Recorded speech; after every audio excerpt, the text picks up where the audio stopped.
자, 이제 앞에 화면 볼게요. 자, 서비스 DAO로 나누는 거는 여기까지 할 거고요. 자, 앞으로 기능을 추가로 만든다고 하면 그 부분은 당연히 방금 우리가 작업했던 이 방식을 활용해서 만드셔야 될 겁니다.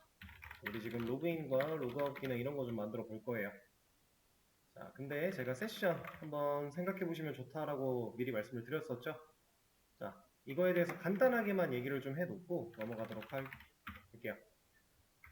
지금 이 세션은 제가 아까도 말씀을 드렸지만 지금 우리 환경에서는 세션을 정확하게 사용할 수는 없어요. 왜냐면 이 녀석 자체가 웹 환경에서 사용이 가능해요.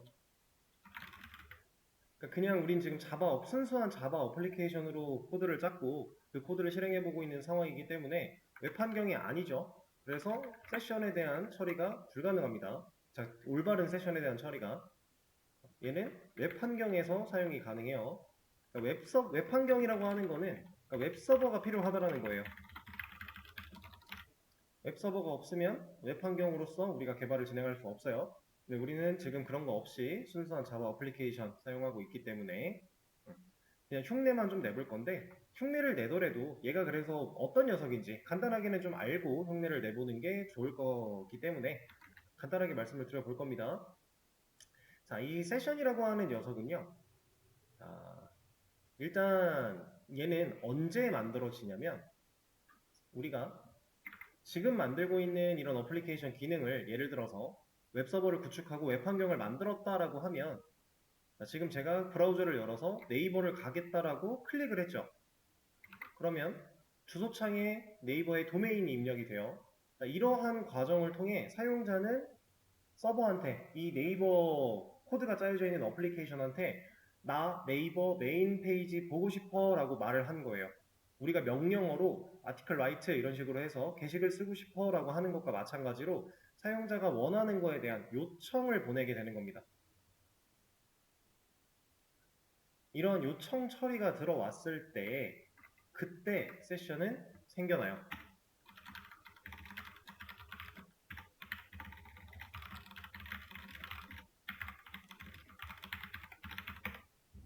자, 이렇게 생겨난 세션은 어디에 저장이 되냐면 서버 측에 저장이 됩니다.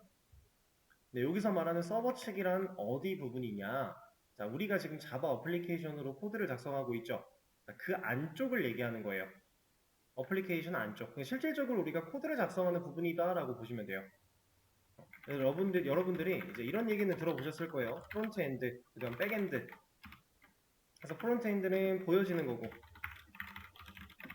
백엔드는 보여지지 않는 부분이라고 해서 보통 이제 백엔드를 가지고 서버라고 얘기를 많이 하는데 제가 서버랑 클라이언트에 대한 개념은 데이터베이스를 공부할 때 간단하게 설명을 드린 적이 있었죠? 그래서 지금 여기서 말하는 서버 측은 여기를 의미하는 겁니다. 자, 그쪽에 저장이 돼요. 그래서 서버 측에 저장이 되기 때문에 얘는 아무나 이 세션에 대한 데이터를 아무나 막 확인해 볼 수는 없어요. 왜냐면 보여지는 부분이 아닌 곳에 데이터가 저장이 되는 거기 때문에 일반 사용자들이 절대로 접근할 수 없는 개발자들이 컨트롤할 수 있는 영역에 저장이 된다라고 하는 겁니다. 자, 그리고 이제 세션을 가지고 이 처리를 하게 되면 어떤 식으로 되는 거냐? 사용자가 예를 들어 이제 로그인을 합니다. 세션에 로그인 정보를 저장하는 거예요. 실제로 세션은 로그인 같은 거 할 때, 로그인 기능 같은 거 만들 때 많이 사용을 해요. 그래서 사용자가 로그인을 했다라고 하면 세션이라고 하는 그 영역, 그 세션을 사용해서 로그인 정보, 누가 지금 로그인을 했는가에 대한 정보를 저장을 합니다. 우리가 이거를 베이직 아티클 매니저에서는 로그인드 멤버라는 이름으로 변수를 하나 만들어냈고요. 이걸 가지고 저장을 했었죠. 근데 이제 세션이라고 하는 걸 우리가 흉내를 내게 되면 이런 걸 사용하지 않고 저장을 할 거예요. 아, 저런 걸 쓰긴 쓸 건데 로그인드 멤버라고 하는 변수를 만들어내는 위치가 세션이 될 겁니다. 세션에 저장된 이 데이터 얘는 한번 저장이 되면요 브라우저를 종료하는 시점까지 세션이 유지가 됩니다. 브라우저를 종료하지 않으면 세션은 유지가 돼요. 근데 이것도 우리가 무작정 브라우저를 종료하지 않으면 세션이 무조건 유지가 된다 이런 개념은 아니지만 기본적으로는 내용이 이래요. 세션이라고 하는 녀석은 이제 웹서버 웹 환경이 구축이 되었을 때 사용이 가능한 녀석인데 사용자가 요청을 보내면 그때 그 요청에 대해서 세션이 생성되어 만들어진다. 이 녀석은 개발자가 데이터를 저장한다라고 했을 때 서버 측에 데이터가 저장이 된다 라고 하는 거고 기본적으로는 브라우저가 종료되는 그 시점까지 세션이 유지가 된다 라고 하는 겁니다. 자, 근데 여러분들한테 제가 아까 세션을 검색해 보시라고 말씀을 드렸을 때 아마 세션을 검색하면 당연히 이 녀석이 딸려왔을 거예요. 쿠키는 들어보신 적 있죠? 세션도 사실 들어보신 적이 있을 법한 이름인데 이 녀석이 세션을 검색했는데 쿠키가 왜 따라오지? 왜 같이 나오지? 라고 생각하실 수 있어요. 근데 왜냐면 얘는 일단은 세션과 쿠키는 역할이 상당히 비슷해요. 상당히 비슷한 역할을 수행을 합니다. 세션이라고 하는 얘가 데이터를 저장하기 위해서 존재하는 녀석이었는데 쿠키도 마찬가지예요. 얘도 데이터를 저장하기 위해서 필요한 녀석입니다. 근데 얘는 데이터를 클라이언트 측에 저장을 해요. 얘도 당연히 웹 환경에서 사용이 가능한 거예요. 클라이언트 측에 저장을 한다. 이게 무슨 소리냐? 우리가 개발자 도구를 열면 이 안에 들어있는 쿠키를 눈으로 확인해 볼 수가 있어요. 이렇게. 여기 쿠키스라고 되어 있죠. 이게 실제로 이 네이버 메인 페이지를 열었을 때 데이터가 저장되는 쿠키들에 대한 정보입니다. 이렇게 데이터가 들어가 있어요. 쿠키는 그러면 아까 전에 프론트엔드 백엔드라고 했을 때 클라이언트 측에 저장을 한다. 그래서 브라우저에서 볼 수 있다라고 하는 걸 보면 프론트엔드 쪽에 저장이 되는 개념이랑 유사하겠죠? 그렇게 생각을 하셔도 일단은 무방합니다.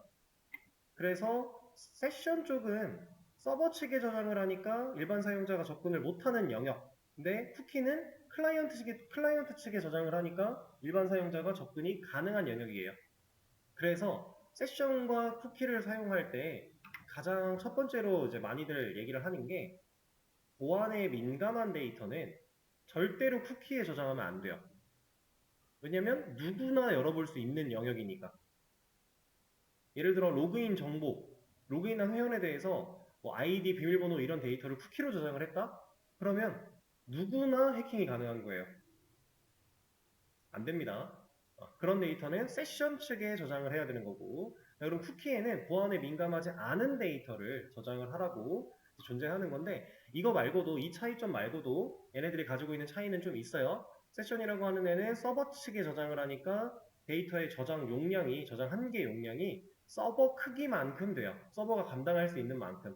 근데 이제 쿠키는 애초에 기본적으로 제한이 걸려 있는 게 좀 작아요. 그렇게 크지 않아요. 그래서 이런 차이들이 몇 가지가 있습니다. 근데 이런 것들은 웹을 배우다 보면은 자연스럽게 더 얘기가 나올 거니까 일단 여기서는 간단하게만 볼 거니까. 자, 그리고 이 쿠키라는 녀석이 세션을 검색했을 때 같이 나오는 이유 중에 가장 큰 거는 역할이 비슷한 것도 있지만 사실 이것 때문에 그래요. 세션을 사용할 때 세션 쿠키라고 하는 녀석을 사용합니다.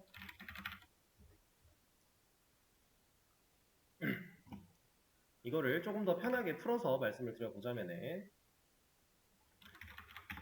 세션에 저장된 데이터를 찾아가기 위한 키를 세션 쿠키로 키에 저장을 해놔요. 자, 세션에 저장되어 있는 그런 데이터를 우리가 정상적으로 활용하기 위해서는 세션을 통해서 통신을 해야 돼요. 얘한테 접근해서 얘가 가지고 있는 정보를 가져올 필요가 있는 거예요. 근데 그런 걸 할 때 얘가 항상 서버 단위랑 매번 통신을 하게 되면 세션이 불러와지는 그 순간순간마다 매번 서버 쪽으로 요청을 보내야 되니까 그게 좀 번거로우니 쿠키 쪽에다가 세션 쿠키라고 하는 이 키 값을 저장해 놓고 이 키를 사용해서 좀 편하게 왔다 갔다 할 수 있게 만들어주는 역할을 해요. 그래서 우리가 세션을 쓴다 라고 하면 세션 쿠키가 그냥 쓰여지는 거예요. 그렇기 때문에 세션과 쿠키는 거의 세트로 나오는 겁니다. 실제로 제가 아까 보여드렸던 여기에도 지금 이름은 명확하게 존재하지 않지만 여기 있다. 여기 있네요. 얘가 세션 쿠키예요. 세션에 대한 정보를 찾아갈 수 있게끔 키로 만들어져 있는 JSession ID라는 이 녀석. 얘가 세션 쿠키입니다. 이걸 사용해서 우리는 서버 쪽과 데이터 통신을 하게 될 거고, 네. 근데 이거는 보안에 민감한 데이터가 아니에요. 세션을 찾아가기 위한 열쇠 같은 느낌이라서 이걸 안다고 해도 우리 서버 쪽으로 직접적인 요청을 보내는 거는 불가능합니다. 그래서 이렇게 세션과 쿠키가 같이 나오는 이유에 대해서 말씀을 좀 드렸고요. 간단한 특이점들 말씀을 좀 드려봤어요. 우리가 결국에는 이 기능을 정상적으로 사용할 수 없기 때문에 우리는 흉내를 낼 거다. 근데 어떻게 흉내를 내냐면 우리는 그냥 세션이라는 클래스를 하나 만들어 낼 거고요. 그 클래스가 세션처럼 사용할 수 있게끔 설계할 거예요. 세션이라는 클래스를 그냥 하나 만들어 놓고 실제 세션처럼 사용할 수 있게끔 설계를 간단하게만 할 겁니다. 여러분들이 이거를 지금 적용시켜 보는데 무리가 있다면 그냥 저런 거 없이 로그인 로그아웃 기능을 만들어 보시면 돼요. 이것까지 가능할 것 같다면 직접 해보시면 될 것 같고요. 이거 정말 별거 없어요. 우리가 기존에 했던 그 로그인 멤버, 로그인한 회원에 대한 정보를 저장하는 부분이 세션 클래스 이거일 뿐이에요. 그거 말고는 다를 게 없습니다. 그래서 이런 내용들을 이제 생각을 해보시면서 로그인, 로그아웃 기능 한번 만들어 보시면 될 것 같아요. 또 시간을 좀 드려볼게요. 자, 이제 앞에 화면 볼게요. 일단은 로그인 관련해서 먼저 좀 진행을 해보도록 하겠습니다. 자, 그걸 하기 위해서는 일단 앱 쪽에 명령어 하나를 더 만들어 줘야 될 거고요. 이게 가장 첫 번째겠죠? 멤버 로그인 그리고 두 로그인이라고 하는 메서드를 호출해 달라라고 요청을 보낼 겁니다. 자, 그러면 이 녀석 이제 만들어주면 되는데 우리 거 순서가 오케이. 이거는 제거를 하도록 하죠. 아티클 쪽도 여긴 지웠네요. 자, 이제 이 두 로그인 이 안쪽에서 일 처리를 진행을 할 겁니다. 자, 당연히 공백 검증이나 이런 것들 필요할 거니까 이 방식을 좀 가져오도록 할게요. 비슷하게. 이거 그냥 타이핑을 하죠. 일부만 복사하기 귀찮으니까. 그다음에 로그인 패스워드. 이거 변수 미리 만들어 놓는 거는 어떤 느낌인지 이제 감이 좀 오시겠죠? 당연히 무한 루프 안쪽에 가둬 놓을 거니까 거기서 만들어진 변수라면 바깥에서 사용 못 할 거니까요. 무한 루프 안쪽으로 들어와서 여기다가 입력 받는 거 처리할 겁니다. 입력 이거 하나 그냥 가져와서 일단은 아이디를 먼저 입력을 받을 거예요. 그리고 이 녀석이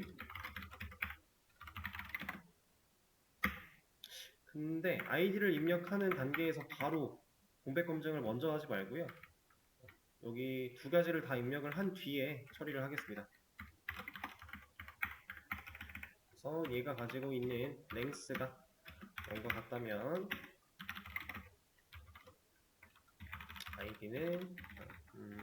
아이디를 입력해주세요. 이런 거 하나 보여주고요. 컨티뉴를 사용해서 다시 아이디 입력하러 올라가게끔 처리해주고요. 그 다음에 비밀번호도 입력이 안 됐다면 비밀번호를 입력해주세요. 이런 거 보여줄 수 있겠죠? 자, 그리고 둘 다 입력이 잘 됐다면은 이 밑으로 코드가 내려오게 될 텐데 이 시점에서는 데이터베이스를 한번 갔다 와야겠네요. 데이터베이스를 가서 지금 사용자가 입력한 이 아이디랑 비밀번호 이런 데이터가 그런 데이터를 사용하는 회원이 있는지 확인을 해 봐야 될 거고요. 확인을 한 뒤에는 있으면 결과를 가져와서 활용을 할 수 있겠죠? 자, 이런 식으로 갈 겁니다. 멤버라고 하는 녀석을 하나 만들어서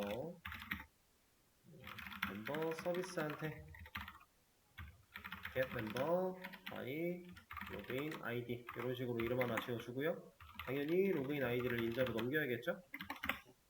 자, 이때 제가 패스워드를 같이 검증하지 않고 따로 검증하는 이유는 이 아이디를 가지고 가져온 데이터에서 가지고 있는 패스워드랑 사용자가 입력한 패스워드랑 검증 비교할 거예요.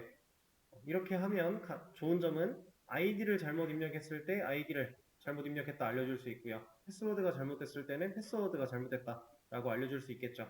만약에 이걸 나누지 않고 통합으로 진행을 할 거다라고 하면 이 코드는 좀 바뀌어도 될 거예요. 한 번에 검증을 해도 괜찮을 겁니다. 저는 이런 식으로 할 거라는 거. 그럼 멤버 없으니까 멤버 만들어 줄까요?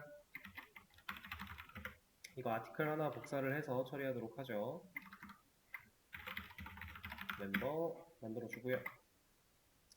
자, 이 밑에 게터 세터는 일단 다 제거를 해준 뒤에 아이디랑 이거 두 개는 다 필요할 거니까 여기서부터 바꿔줄게요.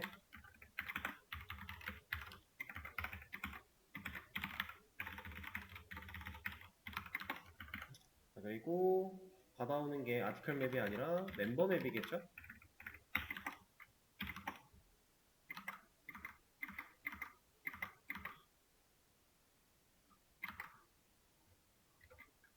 그냥 타이핑을 합시다.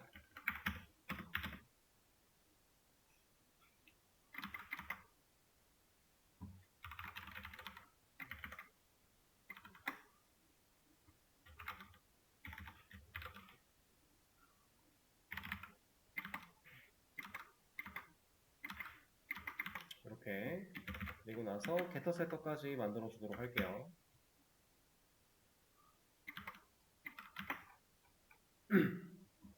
자, 그러면 데이터베이스에서 정상적으로 가져와 줬을 때 멤버 객체 만드는 거 문제 없겠죠? 임포트 신경 써서 해주시고요. 자, 이 녀석 없으니까 생성을 해주겠습니다. 그리고 얘가 해야 되는 일은 멤버 DAO한테 실제로 쿼리를 작성해서 날려줄 거니까 메서드 하나 만들어 주고요. 그리고 여기서 실제로 행해야 되는 일이 셀렉트를 할 건데 이런 게 아니라 에스터리스크로 그냥 조회를 해주고요. 멤버 웨어에다가 로그인 아이디, 로그인 아이디 그렇게 넣어주면 되겠네요.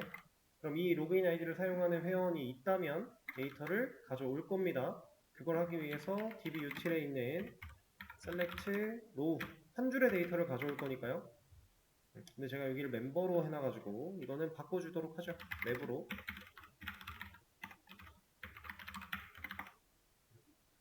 자, 이렇게 만들어 주고요. 이것도 이제 서비스 쪽에서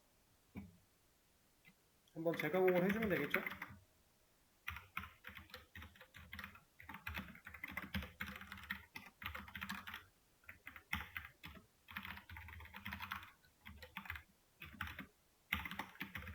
그리고 나서 이거 아티클 서비스에 있는 거 그대로 가져와서 쓰셔도 됩니다. 결국에는 한 줄의 데이터를 가져오는 건 동일한 거니까요. 그죠? 이만큼을 제가 가져오도록 하죠. 그래서 이름만 잘 바꿔주도록 하겠습니다.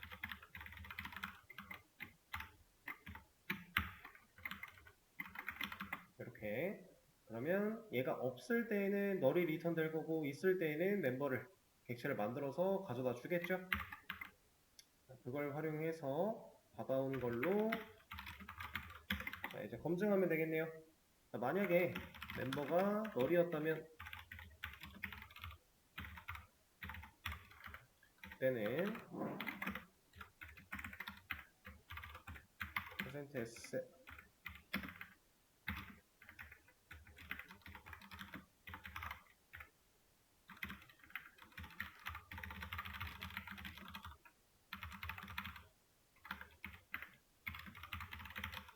이렇게 보여줄 수 있겠고요. 이거 보여주고 나면 아이디 다시 입력받으러 올려 보내겠습니다.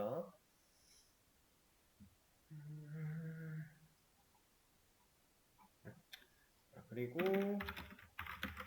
이 아이디를 무사히 뚫고 내려왔다면 멤버가 가지고 있는 로그인 패스워드랑 사용자가 입력한 로그인 패스워드랑 같은지를 따져서 우리는 이제 틀린 경우를 검증할 거니까 만들어 주고요. 비밀번호가 일치하지 않습니다. 이런 식으로 보여주고 컨티뉴. 그리고 이것까지 문제가 다 없다면 브레이크를 사용해서 이 코드를 빠져나올 수 있게끔. 그러면 빠져나올 시점에는 이제 로그인을 한 상황이 될 거니까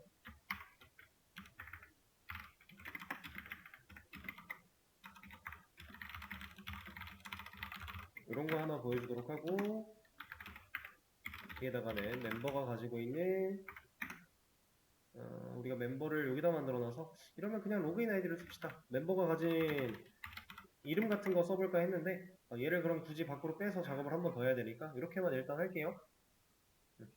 이러면 간단하게 이제 로그인이 진짜로 되는 건 아니지만 로그인 흉내를 낼 수 있는 기본 로직은 작성이 됐겠죠? 데이터베이스에서 존재할 때는 존재하는 거 이거 한번 테스트 해보겠습니다. 멤버 로그인을 할 건데 아이디가 테스트는 우리 있어요 지금. 그리고 비밀번호를 틀렸다. 그럼 비밀번호가 일치하지 않는다. 잘 나오고 있고요. 만약에 아이디부터가 잘못됐다. 그리고 비밀번호를 쓰게 되면은 아이디가 존재하지 않는다. 잘 나오고 있죠? 무사히 둘 다 입력을 하면 회원님 환영합니다까지 나오고 있어요. 자 이제 지금은 시간이 없어서 더 진행을 하진 않겠지만 내일 수업에서는 이렇게 기본적인 기능에다가 아까 말씀드렸던 이 세션 활용해서 실제로 데이터, 로그인 되어 있는 회원에 대한 데이터를 저장할 거고요. 이렇게 저장을 하고 나면 이제 그걸 가지고 로그아웃 기능도 만들고 게시물 작성할 때 작성자 정보 같은 것도 저장을 하고 이런 작업들을 좀 추가로 해보도록 하겠습니다. 자, 지금 코드는 제가 또 커밋을 남겨서 수업 페이지에 공유해 드릴게요. 오늘 수업은 여기서 마무리하도록 하죠. 고생하셨습니다.